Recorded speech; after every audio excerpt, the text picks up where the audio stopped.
Now, before I get into this video, the obvious question would be, why should you, a guy, care that women are so unhappy? The reason I'm saying this is because 95 or 97% of my audience is male, right? So very few women are going to be watching this video, and therefore very few women would, very few of my audience members would care that women are so unhappy, right? But actually, it's important to understand why women in the Western democracies are so unhappy. Because you who are a guy, if you understand why the women you're surrounded with are so unhappy, you'll be able to look away from these women and find women who are happy and therefore can make you happy. Because you will never find happiness with somebody who is fundamentally unhappy. You will never find happiness, true joy and satisfaction with someone who is just miserable with the life that they are leading. It's impossible, okay? In order to be happy with a woman, you have to find a content woman, a woman who is not miserable. And women in the West are miserable, and for reasons I'm going to get into in this video. Now, why would you want to find a happy woman? Well, because finding a woman who will be the mother of your children, who will, with you, work to create a family, that's how you find true happiness, true satisfaction.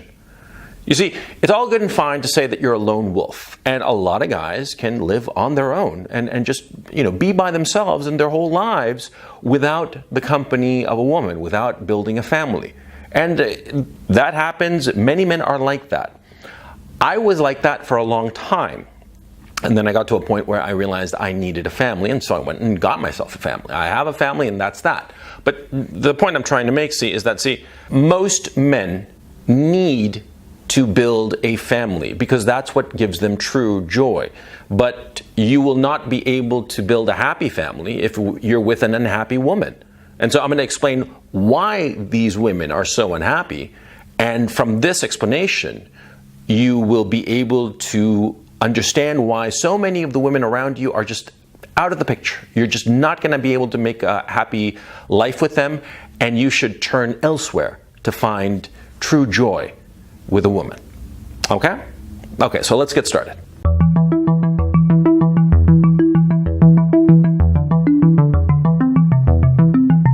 Now, it's self-evident that the women of the West are unhappy. I mean, you see, I don't need to point to studies or anything like that. I can point to this. I can point to, how many women are taking antidepressants? How many women are just getting drunk, young women especially, are getting drunk every weekend and drinking during the week, excessively. They might not get, smashed on a Monday, Tuesday, Wednesday, Thursday, and Friday, but they get pretty tipsy, right? And the weekends, well, that's when all bets are off, right? Right. I mean, we all know that. And insofar as drugs are concerned, same thing. See all these women who are so fat. Yeah. I mean, they're at home and they're watching TV and they eat a pint of ice cream all by themselves and then decide that they want a second pint and then a third pint. And by the fourth pint, they're crying into their tub of ice cream, miserable as they're scooping the ice cream into their mouths and becoming these enormously fat women. What do you think that is? That they're happy? That they have incredible joy in their life and that's why they're crying into their tub of ice cream? No! They are fucking unhappy. They are unhappy.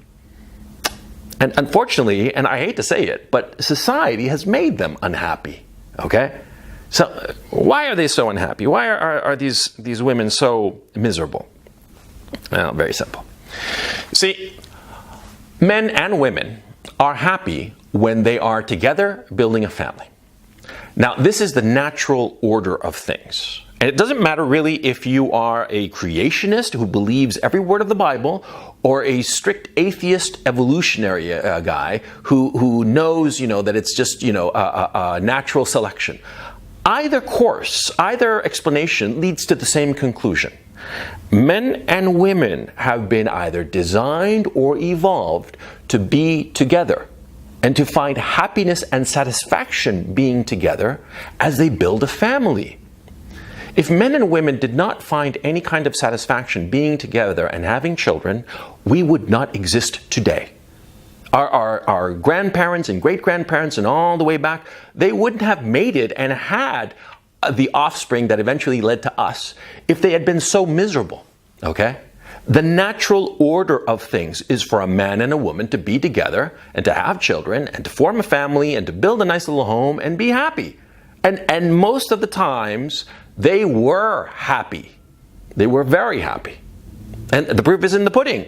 Look at us. We are the descendants of generally happy people. Okay? Right. Now, today, what's the problem? Well, today, women have been socialized into seeking things that do not make them happy. Okay? They seek things, careers, quote-unquote personal satisfaction, all kinds of nonsense that do not make them happy. And more to the point, they have been encouraged not to seek those things that traditionally and in the past have given women enormous satisfaction. And what are those things? Well, having children and a family.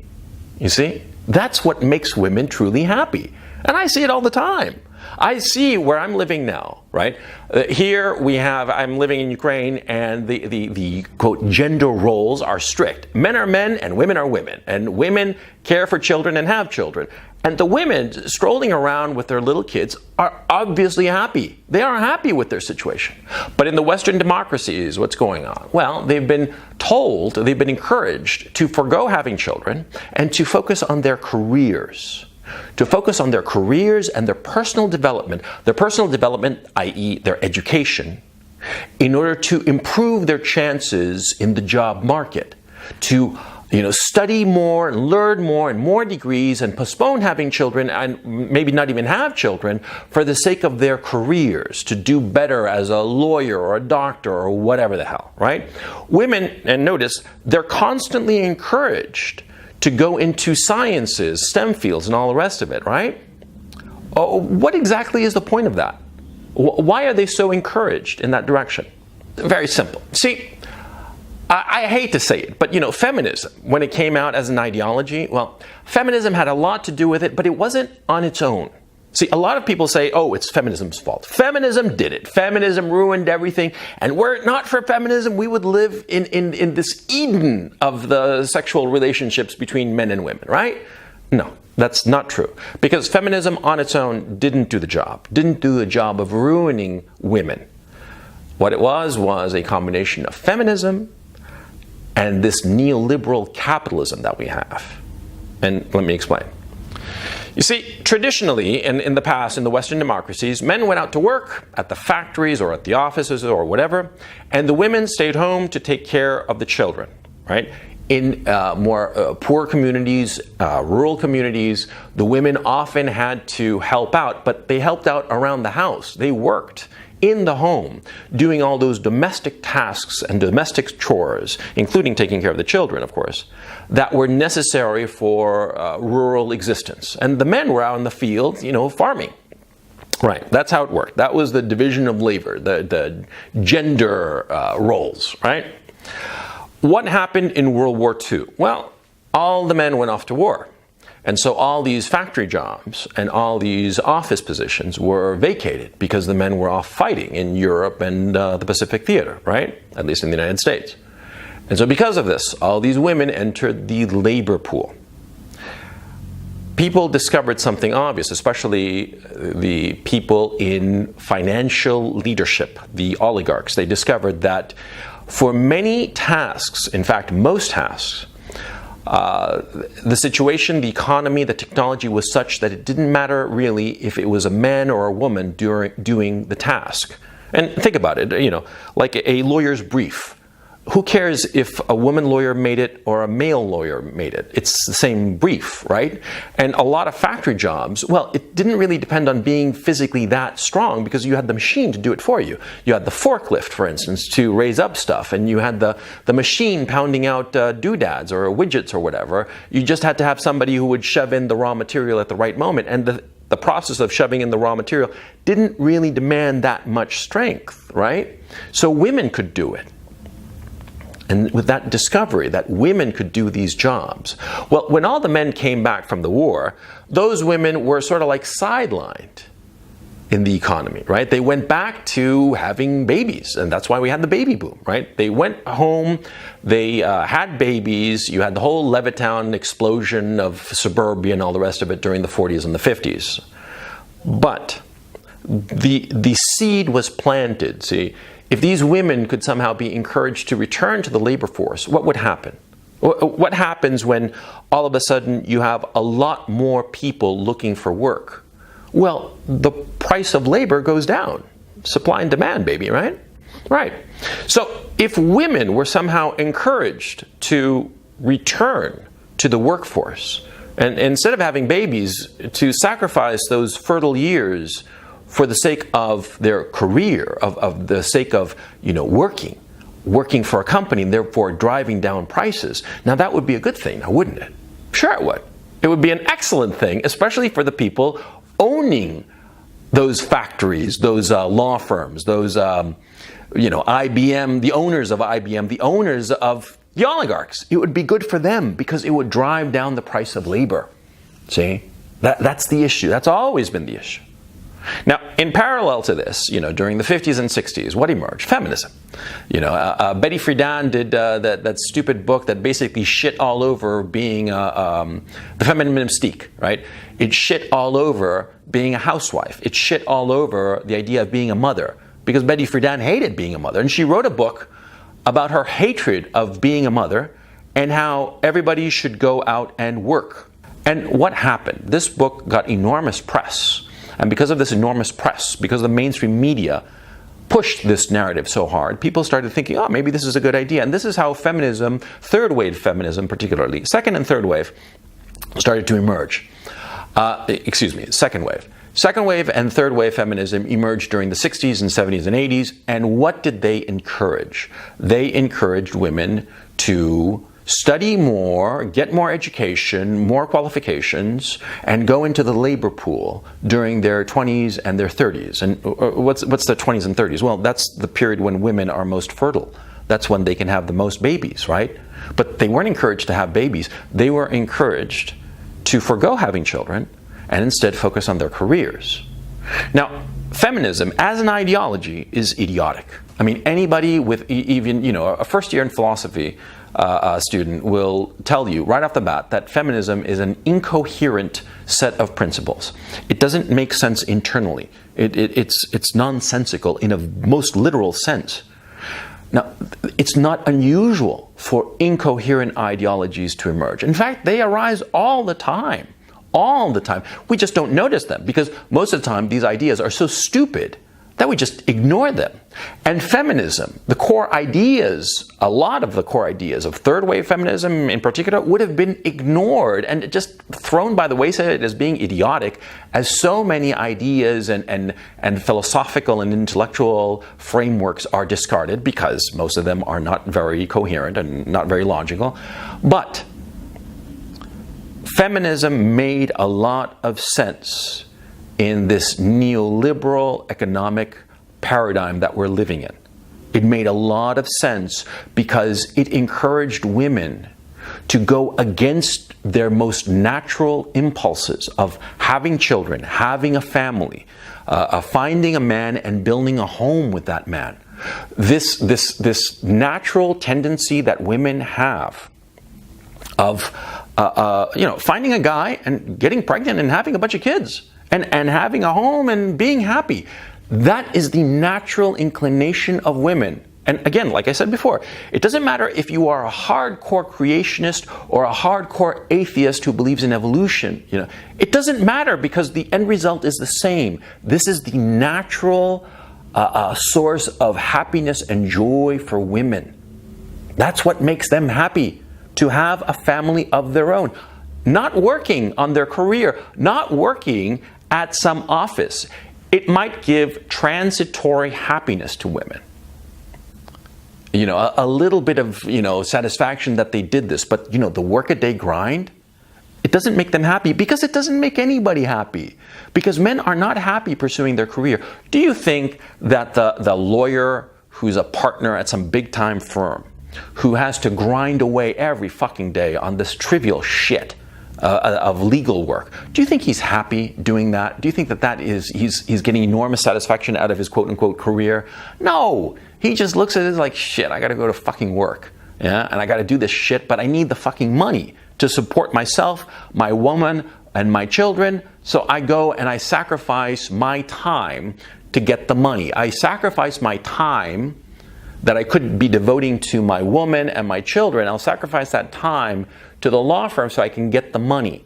Guys are not happy in their careers, yeah? And women aren't either, okay? I don't need anybody to tell me this. I don't need studies to know this is a fact. Nobody is happy, but we do it because it's necessary to get the money. However, see, a guy can go off to work and not see his kids all day because children, especially small children, depend on their mothers. They depend on their mothers, especially in the first 5, 6 years, okay? And really, the first 10 years. They need their mother. Their father, they can see them, and the father is really important after the age of 10. Once they hit puberty, and once the child starts adolescence and starts moving into the world, that's when they really need their father, right? But when they're little, they need their mother. But their mother is being encouraged to go to the workforce because of feminism, because of the mainstream propaganda that it's supposed to be a good thing. It's supposed to be a good thing for women to abandon their children for the sake of their career. They're being encouraged to do this, right? Now, the thing is, though, why would women do this? Why would women be fool enough to listen to this bullshit? Well, here we go into an issue of human nature that a lot of people don't want to accept, but which is absolutely true. You see, women like to comply with the people around them. They don't like to make waves. I mean, if you're studying psychology, there's the idea of agreeableness, and women are fundamentally high in agreeableness. That is, they're willing to change for the sake of those around them. They are willing to change their behavior. They are willing to change even their ideas and principles for the sake of conforming and complying with the people around them. And it's a natural state of women, see? There's a YouTuber I know, and I like this YouTuber, by the way. I think that she's a wonderful woman. And she's friends with people, with a whole bunch of people on the YouTube scene. And some of these people are enemies.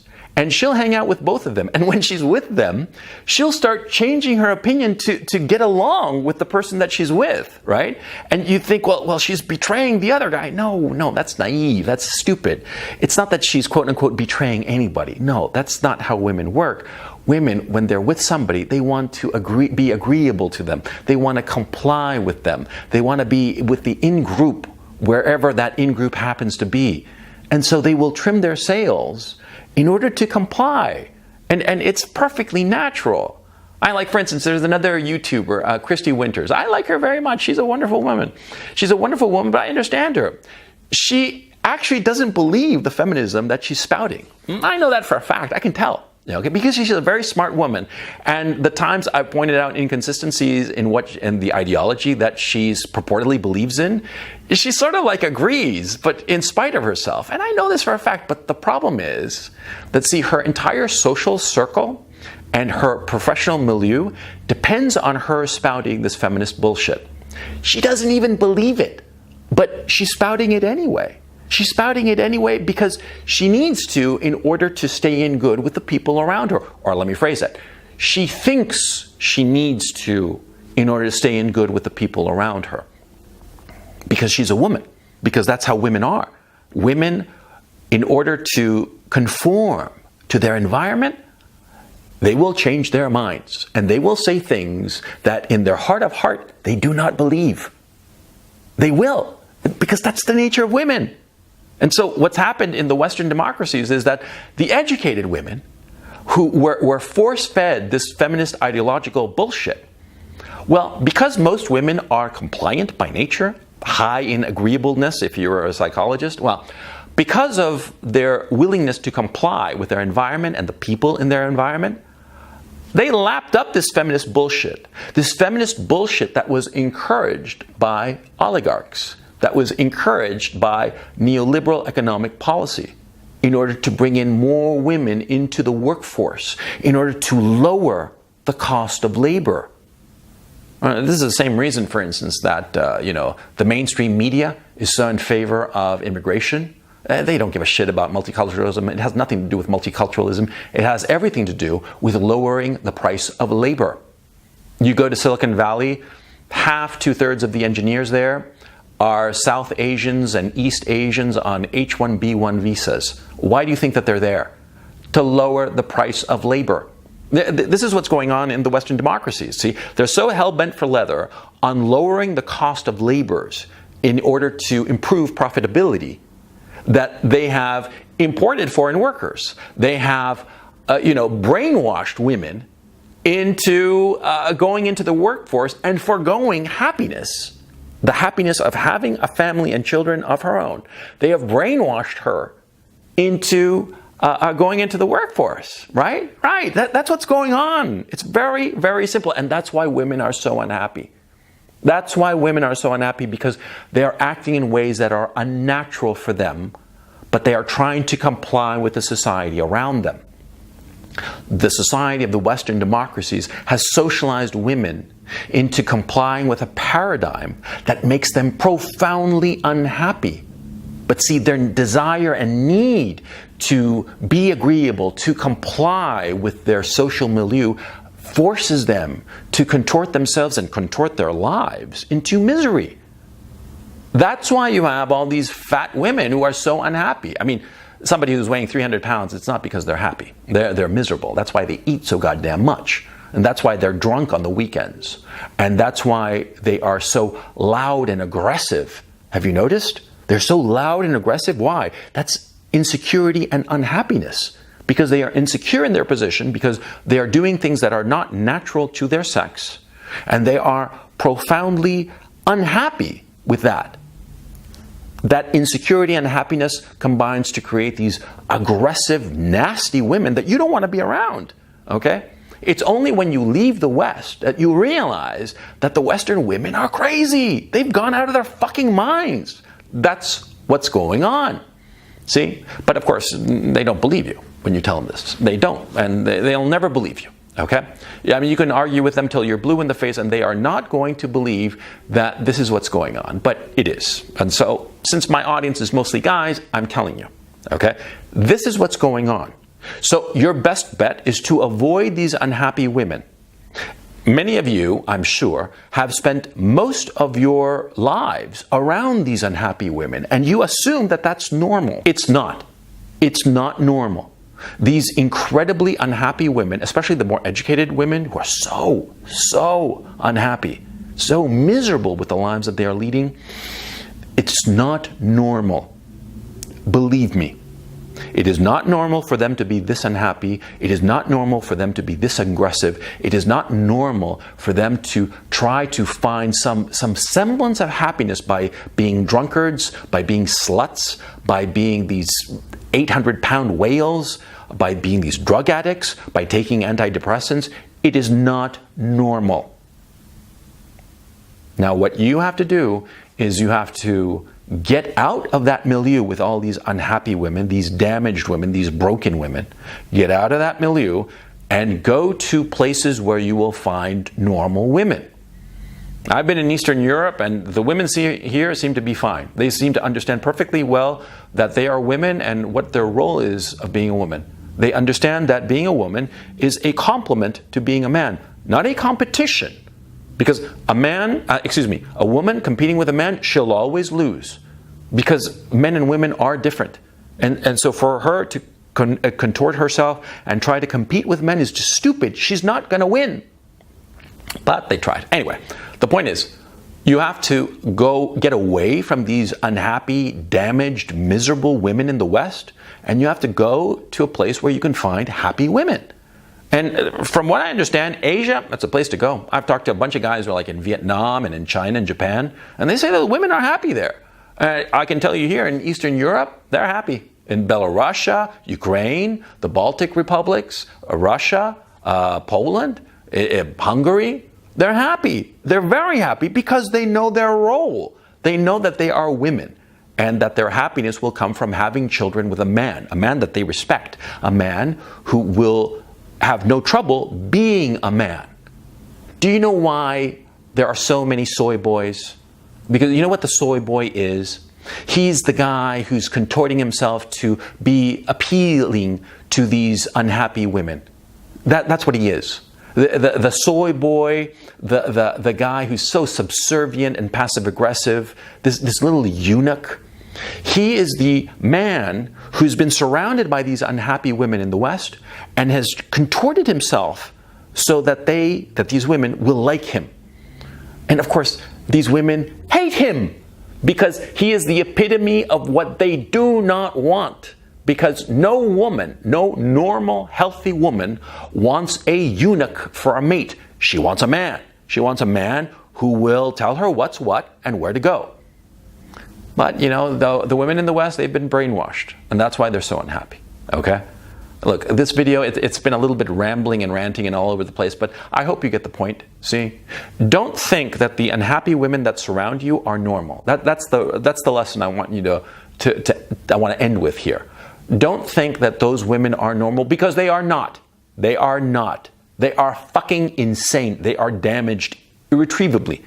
So you have to go to a place and find a woman who is not damaged. Go to a place where the women are not insane. Go to a place where the women are happy, and you will find happiness.